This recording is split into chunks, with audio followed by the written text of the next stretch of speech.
ఇవాల్టి కదా darling phone ఎత్తు. ఆర్డెల్లా శివకుమార్ గారు రచించారు. నువ్వొచ్చావేంటి? మీ నాన్న రాలేదా? మా నాయనకు ఒంట్లో బాలేదు అన్నాడు బస్సు స్టీరింగ్ ముందు కూర్చున్న 20 ఏళ్ల రసూల్ నిర్లక్ష్యంగా మొహం పెట్టి. అయ్యో ఏంటి జ్వరమా? అడిగింది ఆమె. 7 ఏళ్ల తన కూతుర్ని స్కూల్ బస్ ఎక్కిస్తూ సానుభూతిగా. మాయరోగం మనసులోనే కసిగా గొనుక్కున్నాడు రసూల్. 9 దాకా దుప్పటి ముసుగెట్టి పడుకునేవాణ్ణి పొద్దున్నే నిద్రలేపి ఇలా డ్యూటీకి పంపుతారని తండ్రి మీద పీకల దాకా కోపం అతడికి. పొంగుతున్న కోపాన్ని మింగలేక కక్కలేక సతమతమవుతున్నాడు. తండ్రి మీదున్న కోపం, అసహనం అంతా యాక్సిలరేటర్ మీద చూపిస్తూ గట్టిగా తొక్కేసరికి దబదబమంటూ శబ్దాలు చేస్తూ బస్సు ముందుకు కదిలింది. ఇక్ష్వాకుల కాలం నాటి ఆ స్కూల్ బస్సుకి ఎంత ఫిట్నెస్ ఉందో ఆ పరమాత్ముడికే తెలియాలి. బస్సు నడుస్తుంటే డబ్బాల్లో గులకరాళ్ళేసి శబ్దం చేస్తున్నట్లుగా వింత ధ్వనులు చేస్తూ ఉంటుంది. ఇక బ్రేక్ తొక్కితే 200 అడుగుల దూరం వెళ్ళాక మెల్లగా ఆగుతుంది. ఆ బస్సుకు సంబంధించి అదే సడన్ బ్రేక్ అన్నమాట. శీతాకాలం కావటం వల్ల 7 గంటలవుతున్నా ఇంకా సూర్యుడు పూర్తిగా బయటకు రాలేదు. వాతావరణం చల్లగా ఉంది. గాలి నిండా మిలటమైన మంచు ఆహ్లాదకరంగా వీస్తున్న ఆ గాలి చెక్కిలిగిలి పెడుతున్నట్లుగా హాయిగా ఉంది. బస్సులో కూర్చున్న స్కూల్ పిల్లలు తమదైన ప్రపంచంలో మైమర్చున్నారు. కొందరు కిటికీలోంచి అప్పుడప్పుడే బయటకు వస్తున్న సూర్యుడిని చూస్తున్నారు. ఇంకొందరు ఊరు బయట పొలాల దగ్గర అక్కడక్కడ కనపడుతున్న రంగురంగుల పక్షుల్ని, పువ్వులని ముఖమంతా విప్పార్చుకున్న ఆసక్తిగా, కుతూహలంగా గమనిస్తున్నారు. రోజు స్కూల్కి వెళ్ళే దారిలో ఉదయం సాయంత్రం వాళ్లకు ఆ దృశ్యాలు మామూలే. కానీ ఏ రోజుకి ఆ రోజు అదే మొదటిసారి అన్నట్లుగా ఆస్వాదిస్తూ ఉంటారు పిల్లలు. బాల్యం తాలూకా అమాయకత్వపు మైమరపు ఓ అదృష్టం కదా. ఇంకొంతమంది పిల్లలు రాత్రి టీవీ ఛానల్లో చూసిన కార్టూన్ షోల గురించి సొంత స్క్రిప్ట్లు ప్లే చేసి మిళితం చేసి ఫ్రెండ్స్కి వివరిస్తూ ఉంటే వాళ్ళు సంతోషంగా నోళ్ళు తెచ్చుకొని వింటున్నారు. ఇంకా 10 ఏళ్ళు కూడా నిండని చిట్టి పొట్టి అమ్మాయిలు పండుగకు తాము కొనుక్కున్న డ్రెస్సులు, గాజుల గురించి చెప్పుకుంటున్నారు. రోజు రంగురంగుల గులాబీలు తలలో అలంకరించుకొని వచ్చే చిన్ని అనే 7 ఏళ్ల పిల్లవంక ఇంకొంతమంది పిల్లలు కినుగ్గా చూస్తున్నారు. చిన్ని వాళ్ళింట్లో రోజు ఎన్నో గులాబీ పూలు పూస్తున్నా ఏ రోజు కూడా తమకు ఒక్క పువ్వు కూడా ఇవ్వదని వాళ్ళకు కొంచెం కోపంతో కూడిన ఉక్రోషం.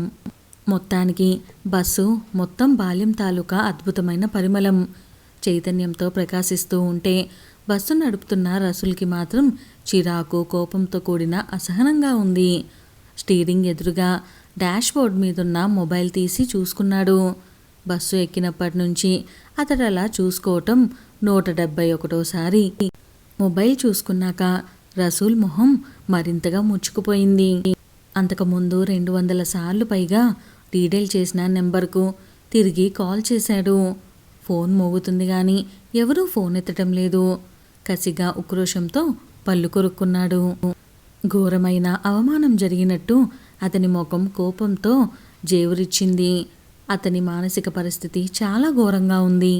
దానికి తోడు బస్సులోని పిల్లలు ఆనందంగా తమలో తాము కబుర్లు చెప్పుకుంటూ చేస్తున్న కేరింతలు వింటుంటే మరింత ఒళ్ళు మండుతుంది. ప్రపంచమంతా సంతోషంగా హాయిగా ఉంటే తనొక్కడే ఒంటరిగా కూర్చొని ఏడుస్తున్నట్లుగా అనిపిస్తుంది రసూల్కి. విపరీతమైన వేగంతో దుమ్ము రేపుకుంటూ వచ్చి ఆగిన బస్సు వైపు ఆశ్చర్యంగా చూసింది ఆ పెద్దావిడ. మస్తాన్ అయితే చాలా నిదానంగా నిమ్మలంగా బస్సు నడుపుతాడు. ఈరోజు ఏమైంది అనుకున్న ఆవిడకు స్టీరింగ్ ముందు మస్తాన్ కొడుకు రసూల్ కనిపించాడు. ఏంటా బస్సు నడపటం? బస్సులో పిల్లలున్నారు, కాస్త చూసుకో అంది తన మనవడిని జాగ్రత్తగా బస్సు ఎక్కిస్తూ రసూల్తో. చా అవునా? ఇంకా బస్సులో ఇలియానా, నయనతార, సమంతాలు ఉన్నారనుకున్నానులే.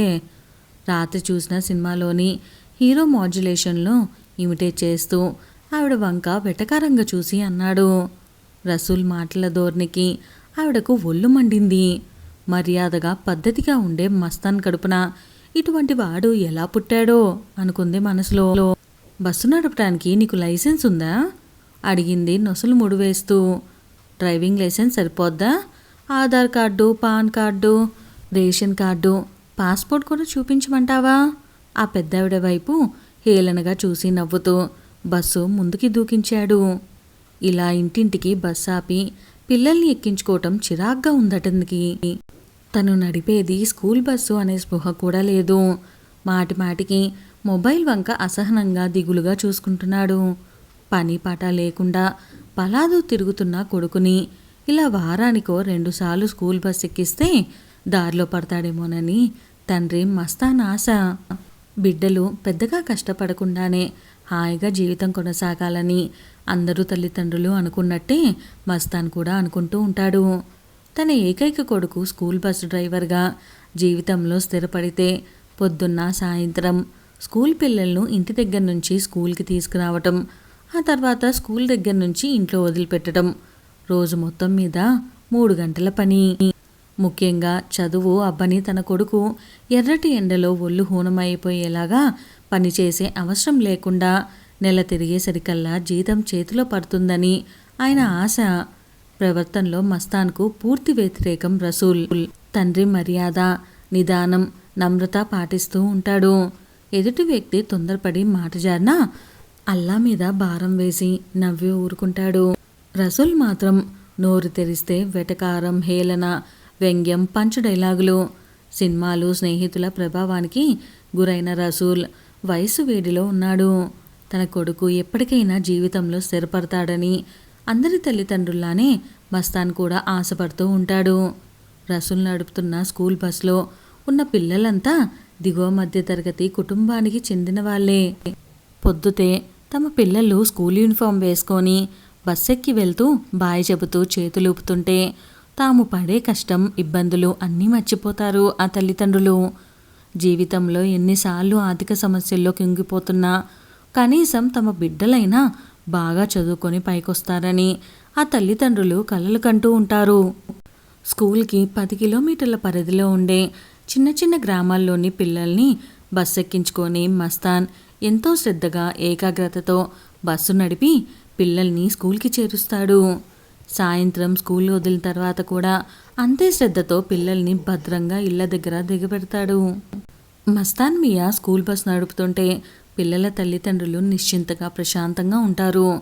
మస్తాన్ ఎంత జాగ్రత్తగా స్కూల్ బస్ నడుపుతాడో వాళ్లకు తెలుసు కాబట్టి తమ పిల్లలు స్కూల్ నుంచి రావటం కొంచెం ఆలస్యమైనా కానీ కంగారు పడరు. మస్తాన్ తమ పిల్లల్ని భద్రంగా ఇంటికి చేరుస్తాడని వాళ్లకు నమ్మకం, ధీమా. 15 ఏళ్లగా మస్తాన్ వందల మంది చిట్టి చిట్టి పిల్లల్ని స్కూల్ నుంచి ఇంటికి, ఇంటి నుంచి స్కూల్కి చేరుస్తూ స్కూల్ బస్ డ్రైవర్గా జీవనం సాగిస్తున్నాడు. వయసుతో పాటు అతడిలో ఓపిక కూడా క్షీణిస్తూ వస్తుంది. దానికి తోడు ఒక్కగానొక్క కొడుకు బాధ్యత లేకుండా పోకిరిగాలతో తిరగటం ఆయనకు మరింతగా బాధిస్తుంది. రసూల్ని దారిలో పెట్టడానికి వారానికి 2-3 సార్లు మస్తాన్ జ్వరం నటిస్తాడు, లేదా ముఖం నీరసంగా పెడతాడు. అబ్బాజాన్కి ఒంట్లో బాలేదు, ఈ పూటకి నువ్వు బస్సు తీసుకెళ్ళు అంటుంది తల్లి. తన బలాదు తిరుగుళ్లకు ఆటంకం కలిగిందని విసుక్కుంటూనే బస్సు ఎక్కుతాడు రసూల్. స్కూల్ బస్ నడుపుతున్న రసూల్ మనసు మాత్రం ముఖ్యంగా తన గర్ల్ ఫ్రెండ్ రజియా దగ్గరే ఉంటుంది. నువ్వు నాకు బాయ్ ఫ్రెండ్ ఏంట్రా బాట్కవ్ అంటుంది రజియా అసహ్యంగా మొహం పెట్టి. అయినా సరే ఆమెను చూసి పళ్ళన్నీ బయటపెట్టి నవ్వి వెంబడిస్తూనే ఉంటాడు. సినిమాల్లో హీరోలు అంతే కదా, హీరోయిన్ వెంట పడుతూనే ఉంటారు, టీజింగ్ సాంగులు పాడుతూ ఉంటారు. ఆఖరికి హీరోయిన్ చచ్చినట్లు హీరోని ప్రేమిస్తుంది. ఆ తర్వాత ఇద్దరు డ్యూయెట్లు పాడుకుంటారు. రసూల్ తన జీవితాన్ని కూడా ఇదే ఫార్ములా అన్వయించుకున్నాడు. వేగం 40 కిలోమీటర్లు మించరాదు అనే బోర్డు చూడగానే రసూల్ యాక్సిలరేటర్ మరింత కిందకి తొక్కాడు. ఏది చెయ్యొద్దని చెబితే అది చేయడం అతని స్పెషాలిటీ. వద్దన్న పని చేయడంతోనే మస్తు కిక్కొస్తున్నది అనేదే రసూల్ ఫీలింగ్. మళ్ళీ అతని ఆలోచనలు గర్ల్ ఫ్రెండ్ వైపు సాగాయి.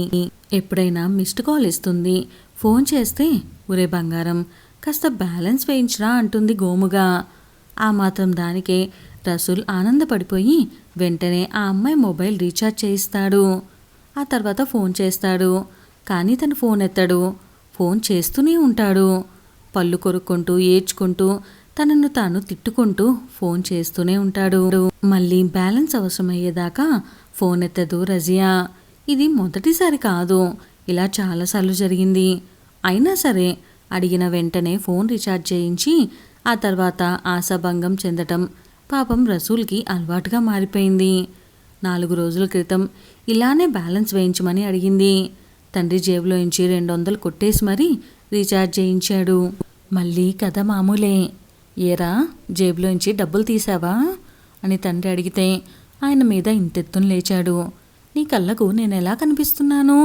ఏడ పారేసుకున్నావో చూసుకో అంటూ తండ్రిని దబాయించాడు. తన జేబులోంచి డబ్బులు తీసింది కొడుకేనని ఆయనకి తెలుసు. కానీ నిలదీయలేని మమకార బంధం ఆ తండ్రిది. దాన్ని అలుసుగా తీసుకునే బాధ్యతారాహిత్యం ఆ పుత్రరత్నాంది. ఫోన్ చేసినప్పుడు గర్ల్ ఫ్రెండ్ ఫోన్ ఎత్తకపోతే వయసులో ఉండే కుర్రాడు ఎంత అవమానకరంగా ఫీల్ అవుతాడో రసూల్ కూడా ప్రస్తుతం అలాగే ఫీల్ అవుతున్నాడు.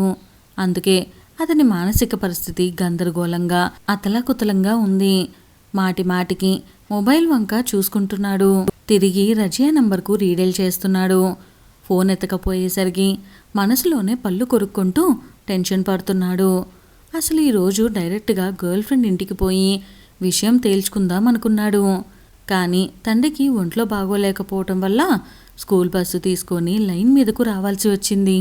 ఎప్పుడెప్పుడు స్కూల్ పిల్లలను స్కూల్ దగ్గర వదిలేద్దామా, అదే బస్సులో నేరుగా వెళ్ళి గర్ల్ ఫ్రెండ్తో ఎప్పుడెప్పుడు తాడో పేడో తేల్చేసుకుందామా అని ఆలోచనలో ఉన్నాడు రసూల్. కానీ ప్రతి ఇంటి దగ్గర బస్సు ఆపటం, పిల్లల్ని ఎక్కించుకోవటం, మెల్లగా పో, జాగ్రత్తగా తీసుకువెళ్ళు లాంటి సలహాలు పిల్లల తల్లిదండ్రులు చెబుతూ ఉంటే రసూల్కి ఒళ్ళు మండిపోవటం.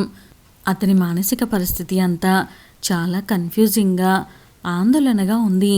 వాహనం నడుపుతూ మొబైల్ ఫోన్లో మాట్లాడరాదు అనే హెచ్చరిక బోర్డు వంక నిర్లక్ష్యంగా చూస్తూ మళ్ళీ ఫోన్ అందుకొని రీడైల్ చేశాడు. ఫోన్ మోగుతుంది కానీ గర్ల్ ఫ్రెండ్ ఫోన్ ఎత్తటం లేదు. ఒక చేత్తో బస్సు స్టీరింగ్ తిప్పుతూ మరో చేత్తో డార్లింగ్ ఫోన్ ఎత్తు అని మెసేజ్ పెట్టాడు. డ్రైవింగ్ చేస్తూ అలా మెసేజ్లు పెడుతూనే ఉన్నాడు. మధ్య మధ్యలో ఫోన్ చూస్తూనే ఉన్నాడు.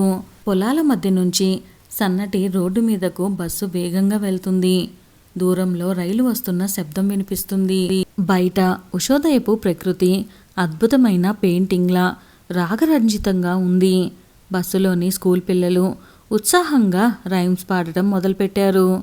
వాళ్ళలా రైమ్స్ కోరస్ పాడుతూ ఉండగా స్కూల్ బస్సు పొలాల మధ్యలోంచి వెళ్తుంటే ఆ దృశ్యం ఓ చేయి తిరగని పెయింటర్ చిత్రీకరించిన పెయింటింగ్లా అద్భుతంగా ఉంది. ఆ పెయింటర్ విధాతే కదా. ఇదంతా ఆస్వాదించే మానసిక స్థితిలో లేడు రసూల్. ఒక ఉన్మాదిలాగా రజియాకి ఫోన్లు చేస్తూనే ఉన్నాడు, మెసేజ్లు ఇస్తూనే ఉన్నాడు. ఆ కసి, కక్ష, ఉక్రోషం అంతా యాక్సెలరేటర్ మీద చూపిస్తూనే ఉన్నాడు. అటువంటి పరిస్థితిలో రసూల్ అన్నా అంటూ చిన్న గట్టిగా కేకవేసింది. ఏదో లోకంలో విహరిస్తున్న రసూల్ ఆ కేకలాంటి ఆర్తనాదం విని తల తిప్పి సడన్ బ్రేక్ వేశాడు. అదే వాళ్ళను కాపాడింది.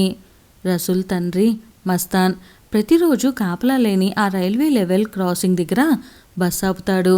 నిదానంగా అటు ఇటు చూసుకొని ఆ తర్వాతే బస్సుని రైలు పట్టాలు దాటిస్తాడు. గత 15 ఏళ్లగా ఏ రోజు కూడా మస్తాన్ నిర్లక్ష్యంగా, బాధ్యతారహితంగా బస్సుని నడిపింది లేదు, పట్టాలు దాటింది లేదు.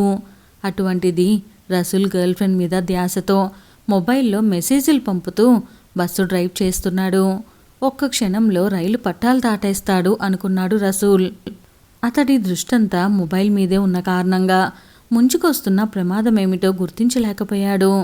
120 కిలోమీటర్ల వేగంతో దూసుకుపోతున్న రైలు వేగం తీవ్రతను బస్సు గాల్లో లేచి పల్టీ కొట్టి పల్లంలోకి జారింది. బలంగా ఓ చెట్టును ఢీకొట్టి ఆగిపోయింది. అదే దారిలో బైకుల మీద వస్తున్న వాళ్ళు, నడుచుకుంటూ వెళ్తున్న వాళ్ళు, పొలాల పనుల్లో చేసుకుంటున్నవారు, వాళ్ళందరికీ ఆ దృశ్యం భీతావహనంగా కనిపించింది. రసూలన్నా అని చిన్ని గనుక గావుకేక పెట్టకపోతే స్కూల్ బస్సు సరిగ్గా రైలు పట్టాల మధ్య ఉండేది.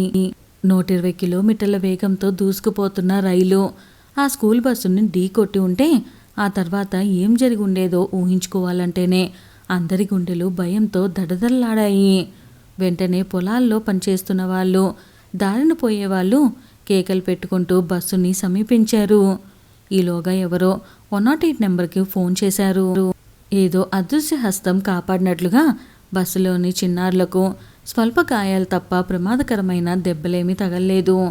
పొలాల్లో ఉన్న మెత్తని బంకమట్టి బస్సు టైర్ల కింద కుషన్ లాగా ఉపయోగపడింది. బస్సు బ్లాస్ట్ కాకుండా కాపాడింది.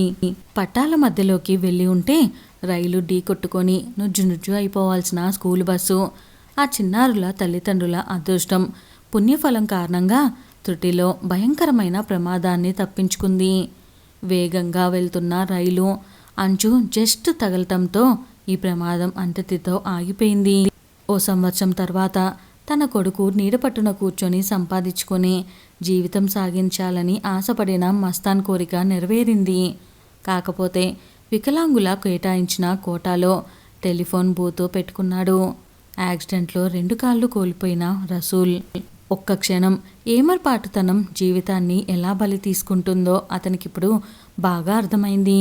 ఏ అమ్మాయి కోసం అతనిలా పిచ్చివాడ్లా ప్రవర్తించాడో ఇప్పుడు ఆ అమ్మాయి రోజు అతనికి కనపడుతూనే ఉంది.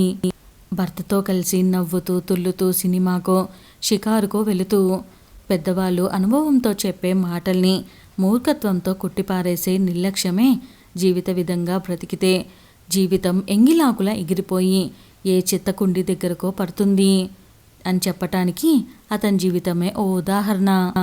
టెలిఫోన్ బూతులో తాపీగా నీడపట్టున కూర్చున్న రసూల్ ఎదురుగా రోడ్డు మీద స్పీడ్గా బైక్ నడుపుతూ ఒంటి చేత్తో బైక్ హ్యాండిల్ పట్టుకొని మరో చేత్తో మొబైల్ మాట్లాడుతున్న కుర్రాడి వైపు జాలిగా చూశాడు. ఇదండి ఇవాల్టి కథ. కథ నచ్చితే వీడియోని లైక్ చేయడం అస్సలు మర్చిపోకండి. ఈ కథలో చాలా మోరల్ ఉంది. ఇది కేవలం నిర్లక్ష్యమో అతివేగం వలనో కాదు, ఇంకా చాలా చిన్న చిన్న విషయాలు దాగున్నాయి. అది అర్థం చేసుకుంటే జీవితం కూడా అర్థమైనట్లే. ఇలాంటి పరిస్థితి ఎవరికీ రాకూడదు. వీడియో నచ్చితే లైక్ చేయడం మర్చిపోకండి. అలానే షేర్ చేయాల్సిన వారికి షేర్ చేయండి. ఇంకా మరిన్ని కథలు మన ఛానల్లో ఆల్రెడీ ఉన్నాయి, ఒక్కసారి వినేయండి. Stay tune. Bye bye. And subscribe చేసుకోకపోతే వెంటనే సబ్స్క్రైబ్ చేసుకోండి.